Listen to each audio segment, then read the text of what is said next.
Hey, I am Kalia Vliviaki and I am your Design Journey art class expert for drawing with watercolors and inks while creating illustrations and paintings inspired by nature and everything around us.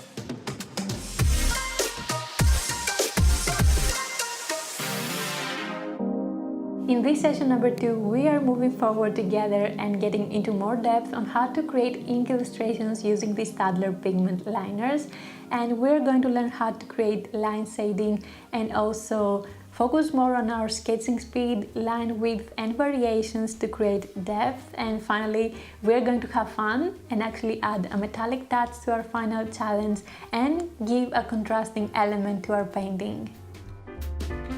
The materials we're going to use are the pigment liners from the STAEDTLER Design Journey assortment that you can find in this set of 3, including 2 metallic markers in gold and silver for our final step. The marker nibs included in this set are 0.1, 0.2 that are very fitting for everything we're about to create, and this unique wider angle nib. But you can always find everything individually and even add a 0.7 for a better line width range. Of course, to follow up all the exercises and prepare our sketches, we're going to use a pencil, an eraser and sharpener, and this set has you covered including everything, and lastly the compass. Once again, the paper I'm going to use is an A5 size and 220 GSM.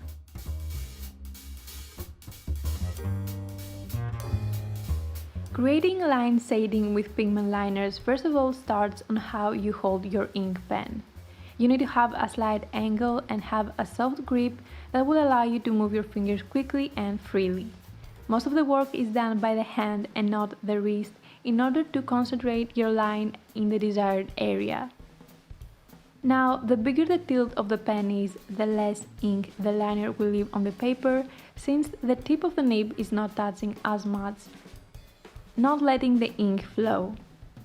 This can be really useful in creating darker or lighter lines with the same pigment liner.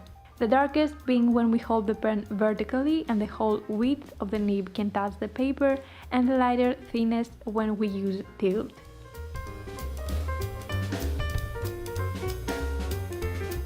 Now, as we also saw with dot shading, the density of your lines plays a huge role.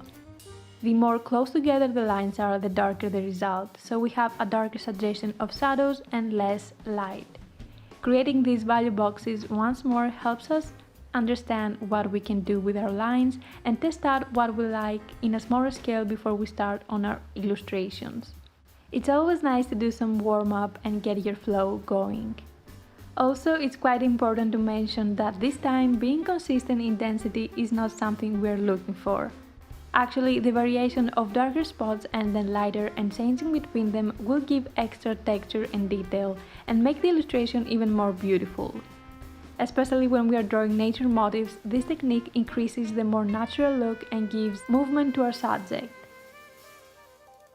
I'm going to use a leaf shape as an example since it's easy enough to create as a shape and guideline, but perfect to showcase everything that we mentioned.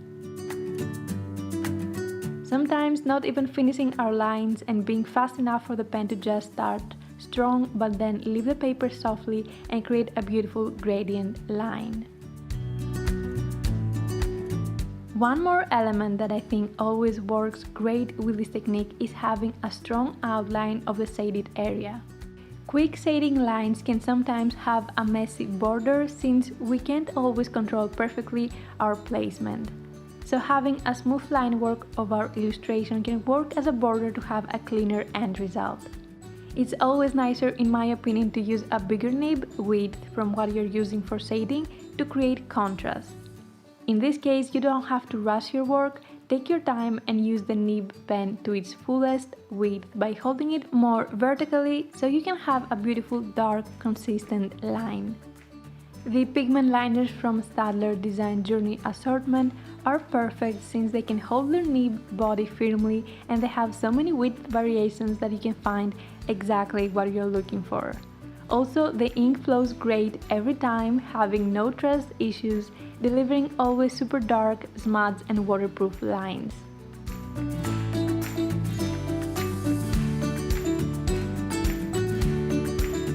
Now that we have all the information down about how to use, illustrate and shade using the pigment liners, you have everything you need to start your journey challenge. So while having fun and following the next steps, you will end up with a beautiful floral piece that you will be so proud of.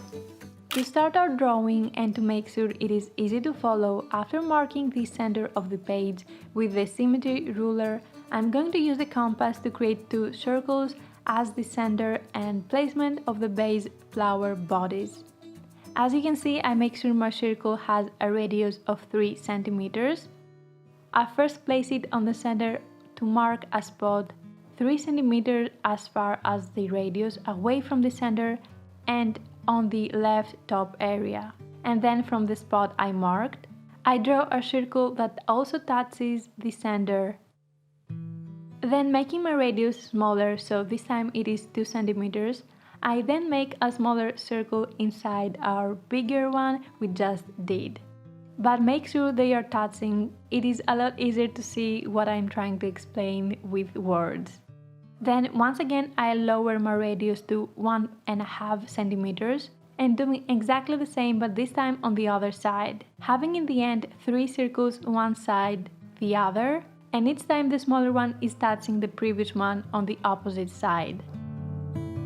Oh, and I also forgot to add one more slightly bigger than the second one. All this makes a lot more sense when you look at it, I promise. Doing the exact same thing one more time for the other flower, but this time my circles are looking in a diagonal to the right. So this flower is a bit rotated to the right, while our top flower is a bit rotated to the left. So we have a bit more unique look and more interesting details on our illustration.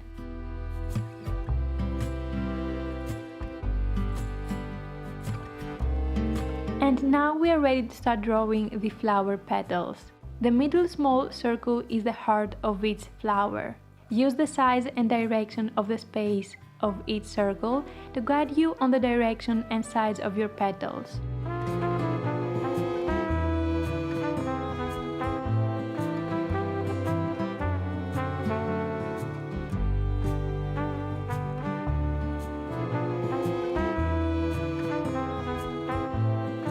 Making the last ones the bigger one looking up front and out, giving the open bloom effect.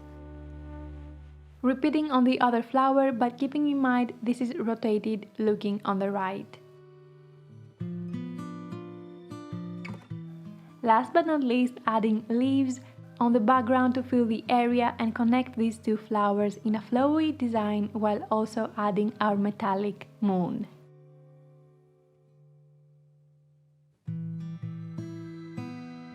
Now using our pigment liners, we trace over all the sketch lines we made and then clean everything with an eraser.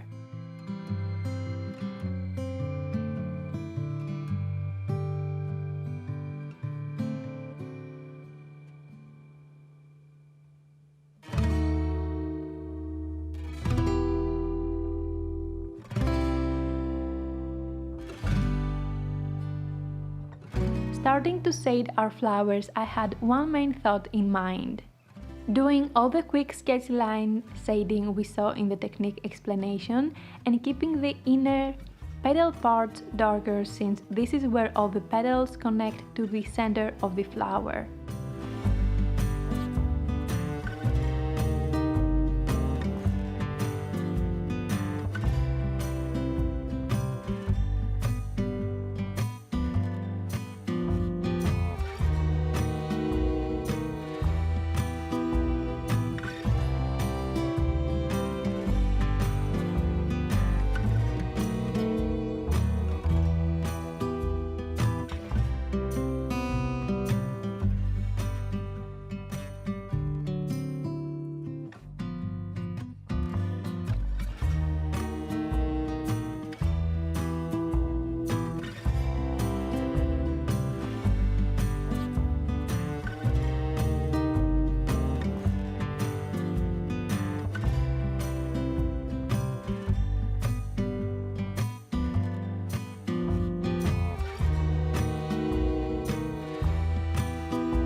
For the leaves, I made sure my pointy ends were darker for a more unique contrast and result. Kept repeating till all my leaves and petals are shaded, and of course to finish off our art piece and make it stand out, I used the metallic silver to fill in the moon, and oh boy, it looks so beautiful.